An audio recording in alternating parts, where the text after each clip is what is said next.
Welcome to A Word with the Girls. I'm Molly, here with my sisters, Abby and Emily. Make sure to go follow us on Instagram at A Word with the Girls. And if you haven't yet subscribed to our podcast on Spotify, you can click that button so you don't miss an episode. You can also subscribe to us on YouTube. We'd love to hear from you. If you have a question or even a word that you would like for us to discuss, make sure you comment on Spotify or our Instagram or on YouTube, and your word could be featured in a future episode. All right, before we dive in today, let's catch up.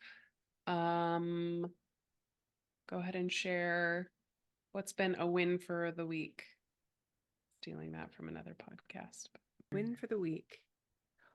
Well, okay. So, I'm in this journey of recovery, and I had purchased this piece of equipment that I wasn't allowed to use for like a month after surgery, but it's called an iWalk Free, and it's this funky like peg leg looking device. Kind of look like a pirate. And I finally decided to like give it a try because it's hands free, so I'm not having to like crutch around the house. And it's just been like a huge win to like finally feel a little bit more independent. Like Kevin's been the one who's like carrying my pillows back and forth or bringing me water or coffee. And so the other night he went and saw a movie with a friend, and so I was like, I've got to get dinner. And so I put on my little iWalk and slowly walked to the kitchen. And today I took it to PT and went to the grocery store. So that was like my big win. Just a little bit more independence and freedom. And for those of you watching on YouTube, I also cut my hair, which was fun. So another win for yay, a good haircut. Nice. I would say a win is we went on a long trip and just, gathering all the children, all the things, and having a successful week away. It's a major win. How did like the car ride go and everything? Because last time you had that epic, really long road trip with the kids and stuff. So how did Annie and everybody do? It still took a while. We were pulling our pop-up over all the passes to Colorado Springs. And then, Annie did mostly like a baby should. I mean, we stopped in Glenwood. We thought she would fall asleep and she didn't. So we stopped in Glenwood and played at a park, and then she fell asleep for a while. And then in Denver, we stopped at another park. So I'd say a 5-hour trip was probably about 7.5, 8-hour trip. So it was a lot, but it was fine. Still, I'd still view it as a win. We all got there. Yeah. I just think going anywhere with a baby, 2 kids, the whole thing that's a win. It is a win. Yeah. And we had a blast. Enjoyed your time off thanks to the government, Yes. new credit for parents or whatever, however that works. Yeah. Family leave. It's such a blessing. I mean, and to be able to enjoy it on this half or on like this side of her first year of life is really a gift, because Alex had 4 weeks off when she was first born, and that was just precious time. But I wouldn't say that I was really able to enjoy it because, I was in recovery and woof, it was just hard. But this end of it, I feel like, yeah, Annie's so fun and we're in a good napping routine, and yeah, we've just figured out our new normal. And so it feels really fun to be able to have the time. It's a true gift. So yeah. No, it's an interesting perspective of like, now that you've gotten this routine, you were able to like enjoy the time rather than those first 12 weeks when you're just trying to survive. And you probably appreciated him being there, but like this is like much different, like actual family time that you can. Yeah, where that it's just nice to have extra help. And yeah, but I'm like recovering from a major abdominal surgery and in pain and feeling yucky and not sleeping. And we're on this side of it. We're like, where do we want to go? What do we want to do within reason? And so, yeah, our first major win was just going away. We were away for 5 days and so fun. Yeah. Yay. With some of our favorite people. So, yay. Molly, what about you? Yeah, I mean, it's a helpful question, especially because it's been a rough couple weeks. Just getting sick again, and the month of March has been rough as far as work and all of that. So, but I've had some good meetings with families lately that have just been they've just gone well. So, I like when parents feel supported and understood and heard, and so that's felt good. Yay. Major thing. Yeah. Are you counting down the days till we leave on our cruise? Like, is that like helping you get Oh, yeah. through some of these hard For days? sure. For sure. And I have I have like 4 or 5 meetings the week we get back. So I'm trying to get a bunch of work done on this end Yeah. so that I don't have to think about it. Well, I am very much praying that our trip is one of respite, like rest, but also like free of any chaos or sickness or anything like that. Cause I'm just like really praying that the Lord protects that week, even this week, like against anything that could potentially, like, I don't know, like I'm just really asking for his mercy. Just because I think we all people who are coming on this cruise could really use some respite. So well, so because we are in the month of March, I am going to hijack our usual rhythm and choose the word just because March is Multiple Sclerosis Awareness Month. And I thought it'd be kind of fun to highlight what that means to us and how MS has impacted us as a family and each of us individually. And I'm really curious to kind of hear y'all's perspective because I'm often hearing people who are diagnosed with MS, and I know my own story, but how it also impacts those around us because, you know, an MS diagnosis doesn't only just affect the person, but also the people that surround them. So I thought that that would be our theme for today and to kind of see where the conversation takes us. I love that. Cool. Yeah. Awesome. So do you want to So- start with like maybe your story with it? Sure. Yeah, I can kind of give a brief synopsis and journey of how this lovely disease entered our my life. So we'll go back to when I was 15. I was a soccer player and being active and everything, and I was getting ready for soccer practice one day and noticed that my skin was really tingly, kind of like when your arm falls asleep. It started in my stomach, like on my stomach, and then moved to my hands and my feet. And so because of these like weird neurologic symptoms, we were like, let's just go get some blood tests and see what's going on. Those came back normal. And so then we got an MRI. And at the same time, every time I bent my neck forward, I got this weird electric zing.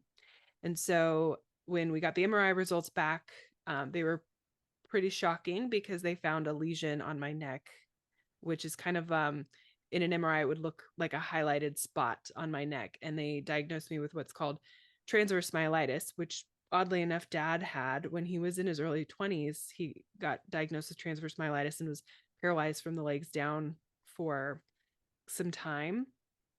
And then he later got diagnosed with MS and then got a second opinion, and they decided it wasn't MS. So anyways, because of this new lesion, they're like, you can't play soccer anymore. And I thought my life was over.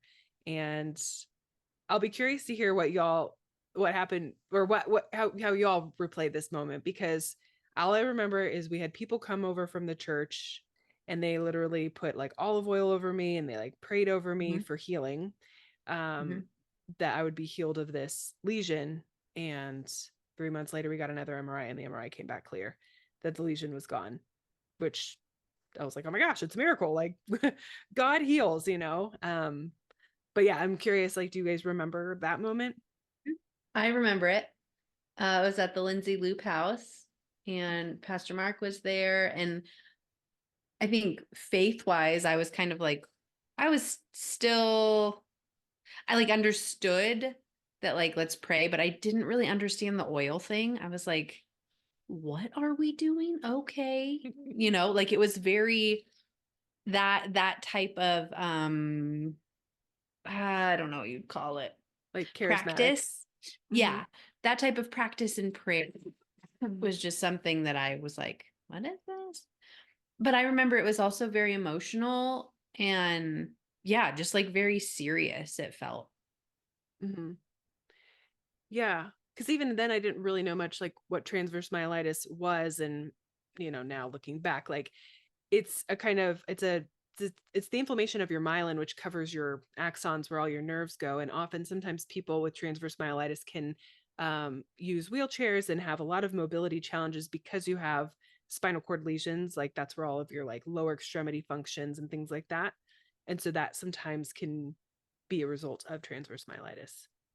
But this was in 2003. Molly, where were you? Were you a senior? Oh, I was in Missouri. Like in the fall? Yeah. Yeah, I was in Missouri. Okay. Do you remember any of this? No. Or was this one of those moments where we didn't tell you anything and like then you find out years later that Yeah, that must be what it is. No, I don't remember any of that. I remember fast forward 2 years to your later? senior year. Yeah. So once the MRI came back and that there were no more lesions, the doctors cleared me to play soccer again. And so like life continued and I went on really not thinking much about all of that. And so, yeah, we'll fast forward a couple of years and I'm a senior in high school. My dream was to go play college soccer. And I was really in the best shape of my life at this point. 17 years old. I was kind of looking at different schools around the country, just trying to find the place that would give me a soccer scholarship. And my dream of being a college athlete came true in October of 2005 when I signed a 4-year soccer scholarship with Dallas Baptist University. When I walked onto that campus, it just felt like life to me. And the team was awesome and the coach was awesome. And one thing I noticed that the school had this like, it was a Christian school. So they had this verse of the school's verse was Jeremiah 29:11, which says, "For I know the plans I have for you, plans to prosper you and not to harm you." And I was just like, that's a cool verse. Like, that's so nice, not knowing how much that verse would really be so important to me, Wow. just a few months later. And so it was a day at soccer practice, like a month later. And we had a really hard coach. She was tough. She did not let up ever. And this day was really hard. I couldn't finish my sprints. My legs felt really heavy.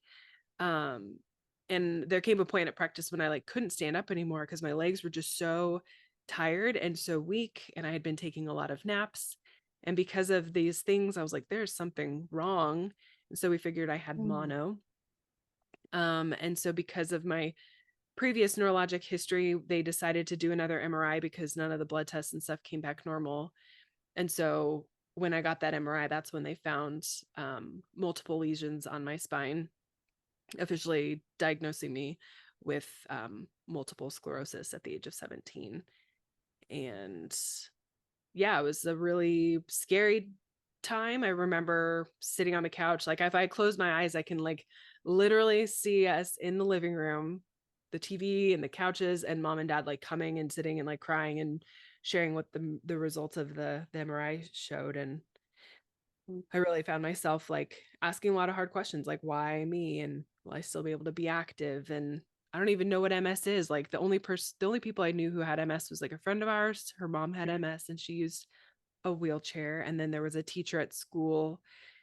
He was kind of an odd bird and he would like stumble down the hallway and stuff. So I knew like it affected his like mobility, but that's all I knew. And so I really didn't know what this was going to mean for me. And I was afraid my soccer scholarship was going to go away. I can't even imagine. And I don't really know where I was in all of that. Because I think just as much as you didn't know what you had just been diagnosed with, I as well was like what's going on? And it just didn't really feel like my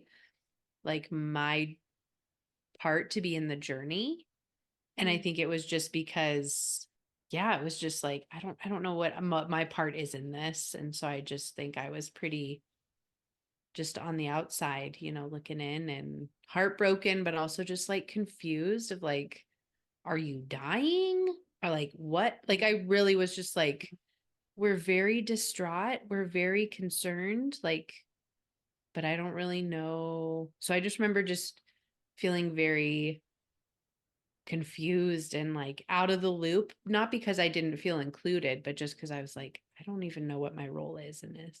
Do you remember like, and I think at that time our relationship was also like, teenage sisters. We kind of didn't really like each other. I was kind of a little jerk. You were the older sister. And so it's Mhm. not like our relationship was really nice. Yeah. In a way, some of it feels a little bit like a blur. Well, and the part of me kind of feels bad because I feel like for the longest time, sports and my sports fame or whatever you want to call it kind of like overshadowed everything. And then this happened. And so like all the attention kind of like was constantly on me in some form or fashion. So I'm sure that didn't help, Well, I whatever think it rift we just had between us. contributed to my rebellious stage. So I was like, Mhm. I don't know what that is. So I'm just going to be over here doing my Mhm. thing.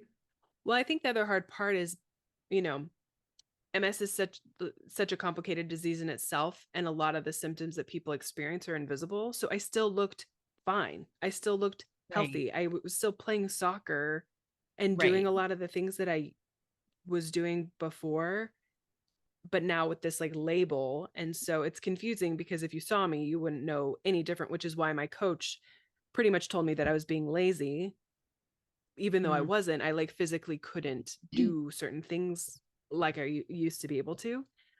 And so it was super confusing for my own like heart and mind, and like what I couldn't Mhm. understand it.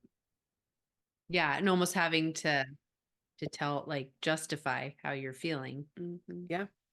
That would Or be just hard. like push myself probably more than I needed to, just to prove myself that I was still worthy and I still was a good soccer player even despite this diagnosis and stuff. Yeah. Where were you? Were you in By that college? time, I was back in Flagstaff at NAU. Do you remember all Oh. that? So yeah, I think so. I mean, I vividly remember us praying as a family in the living room, like praying for healing. But Hmm. yeah. And I think honestly, for me, it was like the first time we'd ever done anything like that as a Mm. family, like Mm. so for me that's what I remember the most is just being like, oh, this is when this whole faith thing that we proclaim is kind of being called to the carpet, literally. Like, Hmm. are you going to actually believe what you have said you've believed? And then, like for us to pray for healing and for you to still, because we must have prayed the night before you got the news or something like that. I just remember praying for healing and then for it to come back as a definite diagnosis and to be like, Mm. Now what? okay, so God didn't answer that prayer. And this feels like something that is really unfair and something that shouldn't happen to someone so young, especially because you had like your whole future ahead of you. And what Mhm. was that going to mean? And so I think it really felt kind of scary, and yet, like I said, it was kind of the first time I saw us come together in that way, which was kind of Yeah. cool actually.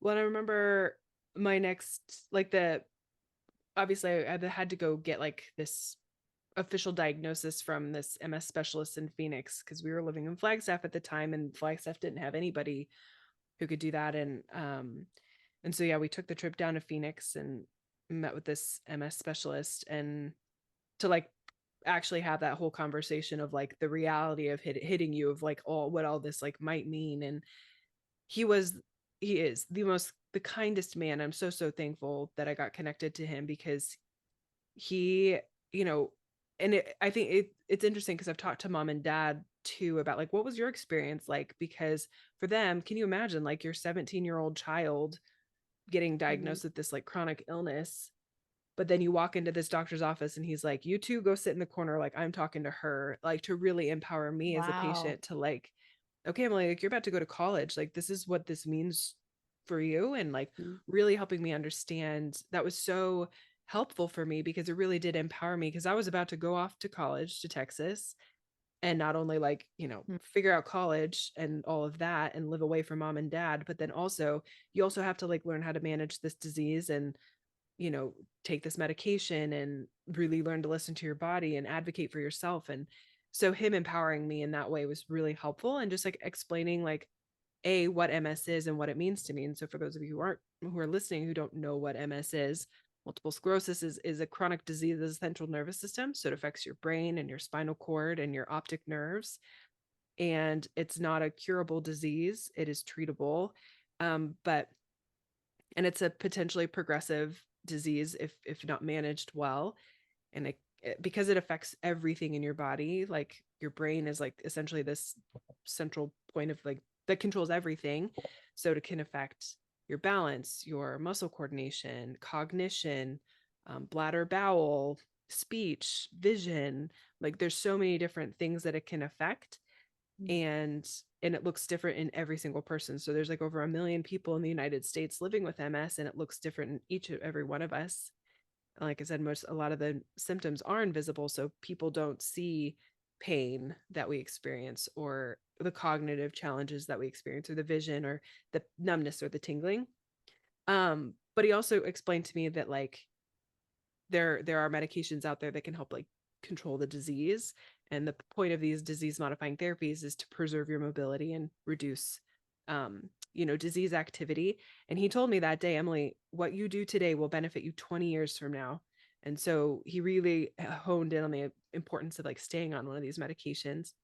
And he also said the most important thing for you to do is also to stay active. And so I was like, can I still go play college soccer? And he was like, absolutely. Like, don't let MS stop you. And I was like, okay. And so I left that appointment feeling like a lot more hopeful. Like, okay, this isn't like, yes, this is going to be life changing, but I think I was still somewhat naive and like understanding what that like really meant. But then I had to reach out to my coach that just awarded me the soccer scholarship, and wondering like, will they still take me? I'm now this like, tainted player who has potentially like the ability of losing ability. And but God was just so gracious, I think, in that too, of just like having a Christian school and then a coach. And God always surprises me. I mean, always surprises me, but when I had reached out to my coach and let him know, he was like, hey Emily, like, I'm so sorry about your diagnosis, we're still excited for you to come. We'll know how to you know modify your training because you have a teammate who has MS. And I was like, what? Like, to think that there was another young person on my team who lived with MS was just like so wild to me. And that's when that verse Jeremiah 29:11 kind of came into play. Like, Emily, I know the plans I have for you. Like, they're not going to harm you, you know it's going to give you like hope and a future. Like, don't be discouraged. So that was like That's just so like cool. really, really cool. I So God didn't is just know so the gracious. correlation between DBU and that verse. I just thought that verse was always your verse. I didn't know there was a correlation. Mm-hmm.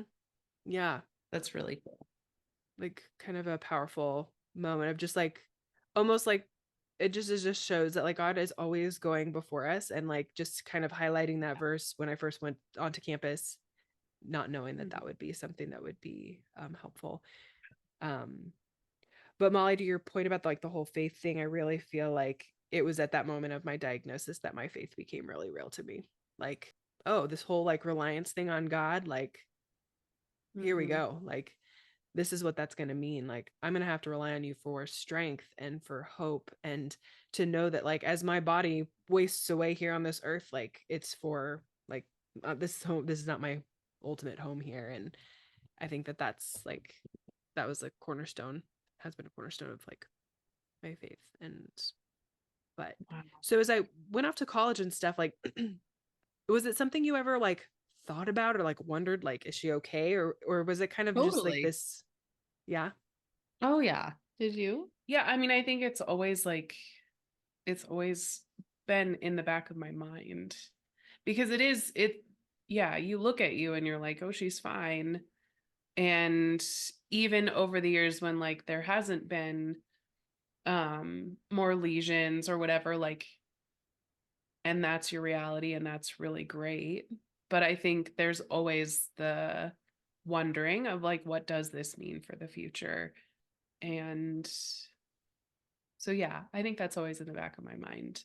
And at the same time, I like bragging about you. Mm-hmm. So like, yeah. So I think any chance that I have to share your story with people, I take it because it's inspiring. Mm-hmm. So, yeah. Yep. Likewise. Yeah, when I tell people I have a sister with MS, they're like, "Whoa, what is that? Like, what does that mean?" And I was like, "Well, I don't know a lot about it. Yeah. But what I do know is like this is a chronic thing that you would never know she has. And it's something that impacts you physically. And here she is, an adaptive personal trainer. She workouts more than anyone in our family. She's like the most faithful person. Yeah. Like there's just so many things that go hand in hand with your diagnosis being who you are, but not defining who you are. And just really cool to see.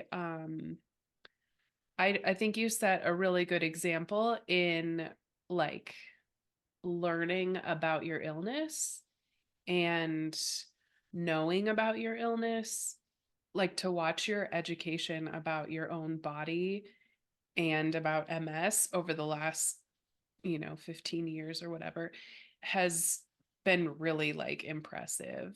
And I think it's a huge, yeah, a huge part of like what makes you such a good advocate for other people with MS, but then also such an inspiration to other people because you know what you're talking about better than anyone I've ever met. And I think there's just something really important about knowing your body. And I think you know your body better than anyone else. How do you feel like people on the outside, like us, how do we continue to like support you?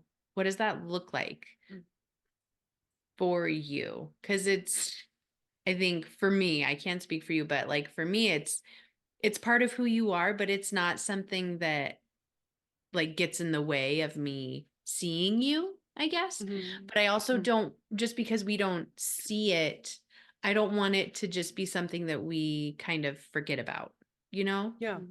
Because you face it every day. You take your medications and you're doing all these proactive things because you know what you're doing. But like for me, I'm like, I don't want it to be something that I'm constantly talking about with you. But I also don't want you to be like, did they forget that like I have this, you know? So like, what does that look like? Yeah. I don't know, because I kind of I can understand that, because sometimes, I'm like, because my MS doesn't like impact me on a that intensely on a daily basis, like it's not like always in my face, or it's not like a visible thing that people can be like, oh, your walking's weird today, how are you feeling? Like you don't normally see that. But I think every once in a while it is nice when people are like, hey, how have you been feeling, just in general, like, I'm feeling really good, like nothing new. I think what I always appreciate is like people, yeah, always learning and educating or asking questions, especially when you're not as familiar with it or whatever. I think it would be easier to have conversations when we're in person together. It's weird when it's just like over the phone, or like, because it's just like not part of our normal conversations, just because it really doesn't impact me as much. It's not even like my biggest issue right now in life, which is really great. Like I've much bigger issues, like a foot that's not working. But yeah, I think every once in a while, just people asking. And I think for people who live with a chronic illness, we can easily be offended by people asking us maybe like questions that aren't politically correct or something, or if people dismiss us. But I think sometimes we need to extend so much grace to people who don't understand and they don't live with it on a daily basis. And I think that that's like a really important like shift, that we need to extend so much grace to people who don't understand, and allow it an opportunity for educating people and letting them learn. Because it's just not fair. Like Kevin will never understand MS. And yes, is it frustrate me sometimes when I'm like, man, I am like really, really fatigued today. He's like, yeah, me too, I'm tired. And it's like different. But like you can't let those things like get in the way. So Right. But Okay. That's helpful. yeah. But like, I think eventually, like, if my hope is that we do end up in Grand Junction, like when Millie and Amos get old enough to be able to explain to them, like, hey, this is what this means. Like, I just Totally. want them to like understand. So you'd mentioned like you didn't know, like, are there any questions or anything you think people may want to know about I MS? think I almost I mean, I've heard you tell your story so many times Mm-hmm. and I love it and it makes me emotional every time. Mm-hmm. But I still probably couldn't explain to anybody what it is. Mm-hmm. I know that it's like a chronic disease, like what it impacts physically, like it can make you tired and like things that have happened to you, like your eyesight or like you're walking and your foot is weak or those are things that I remember, but I can't be like, well, it's the, you know, I still don't really know how to Mm-hmm. explain it. So maybe in like those books for dummies, Mm-hmm. it's almost like MS for dummies. You should write one of those, those books, like a kid's book about. Oh You should my. write a kid's book about multiple sclerosis. So I have a friend who's a mom who did. It's called Oh, Some Days or something. But everybody has their own journey, and so Oh obviously, like, my that could totally gosh. be something I do as well. mhm. Um, but there's this really great analogy that I think is a helpful visual that like makes sense to like people who Yeah, like lay people.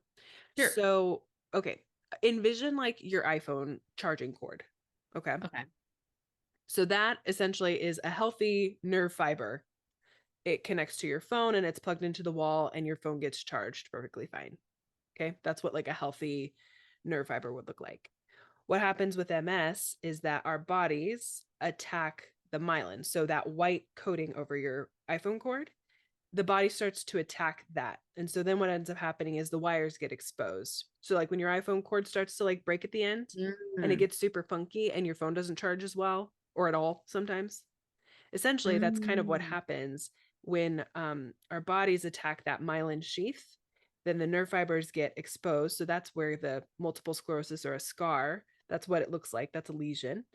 And Oh. so wherever that happens, that's the connection from your brain to that part of your body gets disrupted. And so um, whether that's your vision, it can be, yeah, legs, cognition, whatever. And because of that misfire, that's where the symptoms happen. And so And that's essentially what happens. and so that myelin, once it's been disrupted, there's no like, Repair yeah, repair. sometimes, but not always. And so that's why that happens. And so what there's this really interesting thing called Uthoff's phenomenon. So what'll happen is if often people living with MS are affected by the heat. So when our body temperature increases, that nerve conduction slows down. So wherever those lesions are, that's why when I get overheated, my eyesight starts to go, my legs start to go, because where all those scars are, the nerve conduction's even slower. Even if there's been some repair, it's just kind of like patched up. Like if you've ever like Mm. tried to electrical tape your thing, it's never going to be back to its perfect condition of a regular cord. Mm. And so often people think that they're having a relapse or they're experiencing like an exacerbation because they're starting to see all these symptoms come back, like my eyes are starting to go or my legs are starting to feel really weak. It's because your body temperature increases, the nerve conduction slows down, and that's wherever those are. Mm. And so it's called a pseudo relapse. And so if you cool down your body temperature, it typically goes away. So Wow. yeah. So it's just kind of like an interesting thing, but it's a helpful analogy because yeah, like wherever those scars are, wherever your myelin is kind of affected, whether it be on your brain or on your spinal cord or both, that's where your symptoms um are connected to. And so it's so interesting though, because when you look at somebody's MRI, their MRI could like light up like a Christmas tree. Maybe they have like 20 lesions on their brain, but wherever those lesions are, it affects a different part of your body. So some people have like MRIs that are lit up like a Christmas tree and they don't really have many symptoms, if at all. Like a lesion doesn't Mm. always correlate to a symptom. But then Mm. some people could have one lesion and they could be in a wheelchair and their legs just like don't work. Or Wow. And so sometimes people are like, how many lesions do you have? And I'm like, I don't know. Like, I know I have some on my spinal cord. I know I have some on my brain, but that doesn't really matter to me as much, you know? Yeah. So yeah, but I don't know if that's like a helpful analogy. Totally. Yeah, Mhm. that helps a lot, especially as a visual learner. And so, okay, so you do your infusion every 6 months Yep. That and is you the eat journey like of a a simple. pretty whole diet, right? Whole food-ish. Well, there's a funny story with that. So when I was first diagnosed, mom and dad did like so much research, and all of a sudden I was taking fish oils, apple cider vinegar, like all the crap because people Wow. just I want don't like remember this either.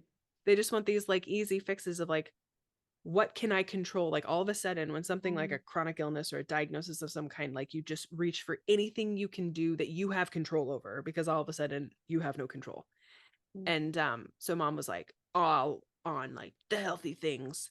But then after a while it was like, okay, yeah, maybe that's a little extreme. And so I've tried like all the different diets and stuff, but there's like no MS diet out there yet. And so it's interesting because I've been on 4 different medications, from shots in my leg to oral medications like pills to infusions. And when I was on one particular medicine, I could not eat gluten like at all. And so I took out gluten of my diet, but now it is back in my diet because I'm no longer on that medicine and I'm continuing to live my life. But yeah, I try to eat as healthy as I can, but I still enjoy cake and pizza and all the things. But then also staying active has been really helpful. Like I'm really, really so thankful that my doctor told me staying active was so helpful, because with the combination of that and staying on a disease modifying therapy and Mm-hmm. being fairly healthy, I think, and obviously like God being so gracious in preserving my mobility too. That's Yeah. what I'm able to do. So yeah, it's been 18 years of living with MS, which is crazy. So I've lived longer with it than now without it. So very Wow. weird. It's a very Wow. interesting time point. But it's a weird disease. And in college, it was like my senior year. I was super stressed out. Life was really busy. I was about to graduate, and I got what's called optic neuritis, which is like the inflammation of your optic nerve. So I lost my vision in my right eye my senior year, right before finals. Luckily, my professors were really kind and they didn't make me take my finals, which was pretty awesome. But that was really scary because you really never So was it know. like, Like, was it black or like, what did it look like?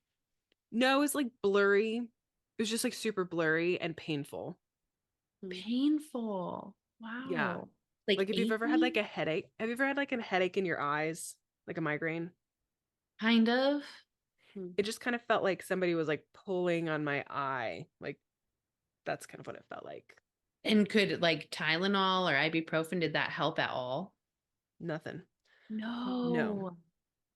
So usually like if you have what's called like a relapse or an exacerbation or a symptom that lasts longer than 24 hours, most of the time you get put on steroids, like a high dose steroids for 3 days. And what steroids do is it reduces the inflammation, because essentially at that time, my optic nerve was so inflamed that it wasn't sending signals for me to be able to see.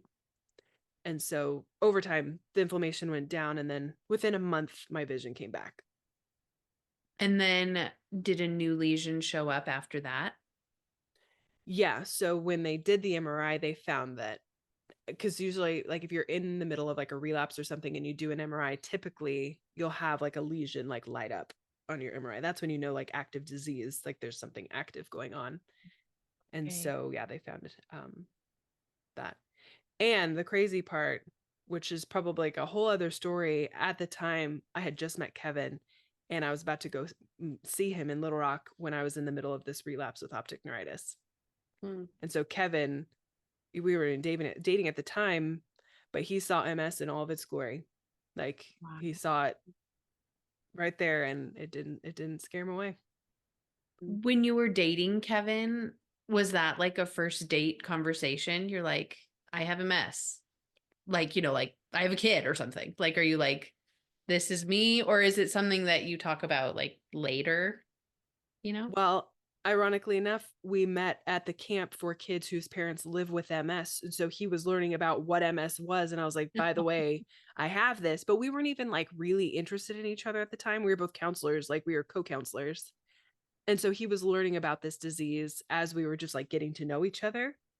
And so it was just kind of like part of our conversation, not knowing that like that would be a really important detail of my life that would then, you know, That's really so cool. be a real How thing, God, like, which I'm so planned all that. thankful. Right. So, Well, yeah. and then to marry someone in the military who has access to like the best healthcare, like that is another thing that's like, I was just talking to someone, one of our neighbors. I don't remember how it came up, but MS came up, and I was telling them about you. And anyway, one of their friends has MS, and she does infusions, and they're $15,000 every time she has an infusion. Yeah. And I was like, I have no idea how much it cost my sister, but all I know is that she's married to a wonderful man in the military and has access to amazing health care. And No, that part is such a blessing. And I'll put it on the record that I did not marry Kevin for his insurance. Like sometimes people do marry people in the military for those benefits, but no, that was just like an added perk. But no, I recognize my privilege for sure, because we don't pay a dime, and my medication's like well over $100,000 a year. No way.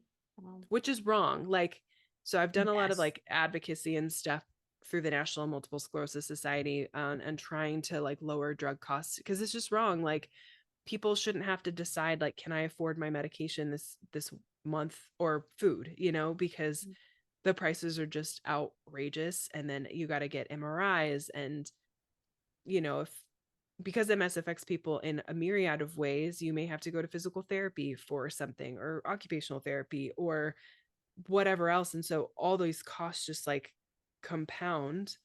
And so it's having a chronic disease is really expensive too. And that can feel like a big burden on people financially and emotionally and mentally. Oh, So I I'm can't so imagine. thankful. Yeah. Wow. Yeah. I had So no idea it was that much. That's crazy. yeah. Wow. So I'm so thankful for our healthcare, and that I have access to good doctors. If some people who live in more rural areas don't have access to specialists, and you know it's only been 18, well, it's been 18 years since I was diagnosed, and the progress that we've made in understanding what MS is and the disease modifying therapy options are crazy. There were 4 when I was diagnosed, and now there's like 23. So that's like a huge amount of medicine and understanding and all these things. But for general neurologists who aren't MS specialists, they have to see epilepsy and seizures and migraine and like all these things. They're not going to be up on the latest. So often people don't get access to the best, most effective drugs. And then their MS progresses. And often when your MS progresses, there's really no way to reverse it. And that can be really detrimental to somebody's quality of life. And so, um, I've learned over the years of like how to advocate for yourself and ask for a different doctor, or, have those hard conversations and like shared decision making when it comes to like switching your medication and things like that. So there's just, the healthcare system is so complicated, and I feel like I understand it pretty well, but I still find myself frustrated. I'm like, okay, if I'm feeling frustrated, how much more so if somebody who's not as literate when it comes to like healthcare and understanding how to navigate it. So Is MS genetic? Like, do you think so you had it, like you have it because dad had it, or on and on and on? Or yeah, that's something that they're still trying to figure out. I think there's some research that says like even identical twins, I think, have a 25% chance of both having MS. And I do know a set of twins who both have MS, and it's interesting. They almost mirror each other. Like one's left side is affected, the other person's right side is affected, like more. It's very interesting. And their progression has been pretty much the same. But, you know, so it affects more women than men. Northern European descent typically have higher levels of MS. People who are further away from the equator. So they think that there's some sort of correlation between vitamin D deficiencies and MS or other autoimmune diseases. And I think genetics play a part in it, because we have a great aunt who had MS. Her daughter has MS. And then dad has rheumatoid arthritis, which is like an autoimmune disease. So, you know, you kind of wonder, like, there's probably something that maybe I just got this crazy hand dealt to me. But it doesn't make me fearful. Like, if we were to have children, like, that doesn't make me scared that, like, oh my gosh, I'm going to pass this on to them. It's not like, because there's other diseases out there, like Huntington's disease, for example. It's like a 50% chance that your kid will have it or not if you have it, you know? So, Wow. It's cool to get, yeah, a little lesson. Front row seat. Yeah. yeah, Super cool. It's always inspiring. thanks. But yeah, but like, to anyone listening, like, yeah, if you ever have questions or you're curious about something, like, I'm an open book. Not everybody is, but I think it's important just to like ask those hard questions, even if it feels like uncomfortable, and hope that the person, you know, getting the questions isn't like offended. Because I think at the end of the day, I just want people to like better understand. But yeah, but not let it define you, and know that you really can live well with MS. And I know we were talking about resiliency a while ago, and like, you know, we're not promised tomorrow. We're not promised health. And, you know, life happens and things happen. And it's just a matter of like how you deal with it and how you move forward and try to find purpose, even in some of our biggest struggles, whether it's a diagnosis or just current life stage or whatever. So, yeah. So know that no matter what you're going through, you are stronger than fill in the blank. MS. Yeah, all that fun stuff. So cool. Well, thanks for letting me share. Yeah, thanks for sharing. I think that was awesome. I think good. people are really going to appreciate almost like a dumbed down version of like a doctor's visit. Super cool. Thank you. But yeah, I would not be able to like go on this journey without the support of my friends and family. And yeah, I'm just so thankful for you all and the way that you've supported me in a lot of different ways, whether that's like just prayers or, you know, riding and bike rides too, whatever else. So yeah, love you guys. Love you too. Well, thank you so much for joining us today for A Word with the Girls, a podcast where one word sparks conversation. We believe in the power of connection and stories. So now it's your turn. Can you think of someone in your life who has MS, or do you have MS? I think ask questions and yeah, be willing to understand their story, because their story is probably really important and you probably need to know it. So let us know how it goes on Instagram or here on Spotify or YouTube. So, Yay. All right. Love you guys. Love you more. Bye. Bye. Thanks. Join us for A Word with the Girls. New episodes drop every week.